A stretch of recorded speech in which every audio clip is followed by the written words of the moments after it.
Let's get some reaction and analysis now with ABC's Rachel Scott and our political director, Rick Klein. Good morning to you both.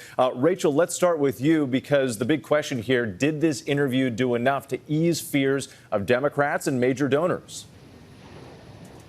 Ease concerns barely, erase them absolutely not. I was talking to several Democratic lawmakers who were watching this interview in real time and responding to me with their reaction. They said that the president seemed like he was in denial about the state of affairs. One Democrat telling me that if the bar was for the president to do only slightly better than what he did on that debate stage, it shows just how low the bar is. Another Democratic lawmaker telling me that the common denominator between all of these concerns is something that the president cannot change, no matter how many interviews that he does, no matter if he does another debate, no matter how many campaign rallies. And that is because they say this has to do with what happens with age, when you start to decline. Another Democrat saying that this notion that only I alone can fix it, that the president may have conveyed there, was a line from Trump's playbook. And of course, it is not just Democratic lawmakers, it's also donors. I had one donor in California write to me overnight, Damon Lindelof. He attended the president's fundraiser just last month,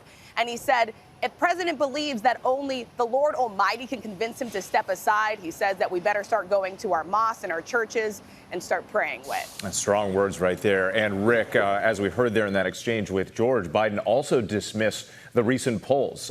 So give us a reality check right now in terms of where things stand in the race. He is losing. Make no mistake about it. You know, things were getting closer right before the debate, right after Donald Trump was convicted. Donald Trump was falling behind even a little bit to Joe Biden. But right now, Biden trails by about 2.5 points in the 538 national polling average. And in every single battleground state, he is behind Donald Trump. These are publicly available polls. I know that the Biden campaign has put out memos, cherry picking some pieces of it to say that things aren't as bad. But to suggest that things have gotten better or that this is still a tied race is just not accurate. So Joe Biden himself is either too cloistered to be seeing the reality right now, or, as Rachel said, he is in outright denial about his political predicament. And that's fueling a lot of these fears. And Rachel, what about former President Donald Trump and his campaign? How are they responding to all of this turmoil?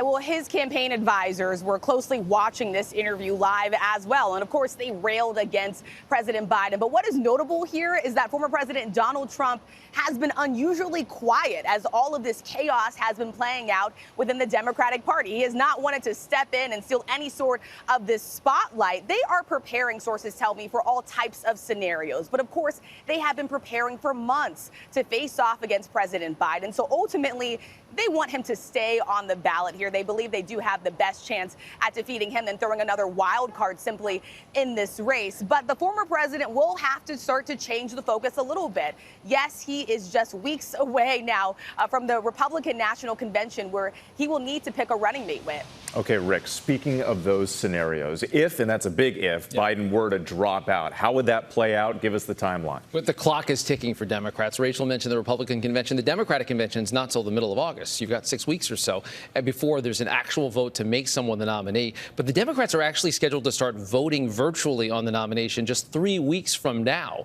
So that's one of the deadlines that starts to come in. And if you're going to replace someone on the ticket, it's far easier to do that before you have that nominating convention. If you do it afterward, it becomes a very closed-off process.